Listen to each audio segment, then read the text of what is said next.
Welcome to State House Rock. I'm Policy Specialist Ryan Roth.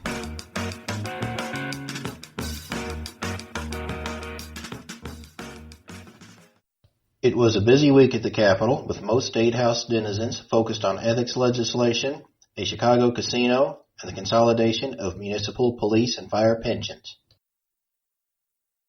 The biggest news came as session adjourned Thursday. Senate President John Cullerton announced he would be retiring after 11 years as president and over 40 years as a legislator. Senator Emil Jones III, son of former President Emil Jones, announced his interest in becoming president that evening, while State Representative Sarah Feigenholtz announced her interest in filling out the rest of Cullerton's term.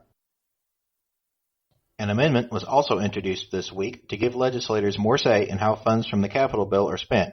House Amendment 1 to Senate Bill 119 passed to the Revenue and Finance Committee on Tuesday, passed the House Wednesday, and the Senate concurred on Thursday. The bill is now headed to the governor's desk.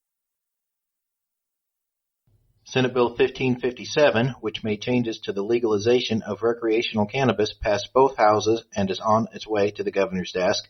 The bill fixes some issues created when legalization passed earlier this year and expanded employer protections when taking disciplinary actions against employees under the influence. Similar to the last days of the spring session, lawmakers made the best of the second week of Veto Session, successfully moving through the governor's top priority of consolidating 649 local police and fire pension funds into two large funds.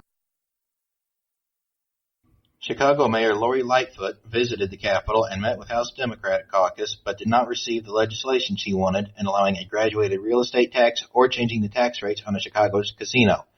She indicated that without help from the General Assembly, she may need to increase property taxes in the city.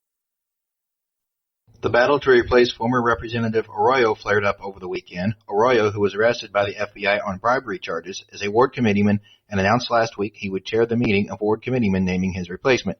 In response, Speaker Madigan on Monday stated the House would challenge the qualifications of a candidate appointed if Arroyo's ward participated in the process. GOP State Representative Lindsay Parkhurst announced Wednesday that she would not seek re-election for her seat and instead will be running for judge in the 2020 election. Initially, both chambers announced they would return January 28th, but after President Cullerton's retirement announcement, the Senate is scheduled to return the second week of January to elect a new president. The spring session calendar has been released. Links can be found below.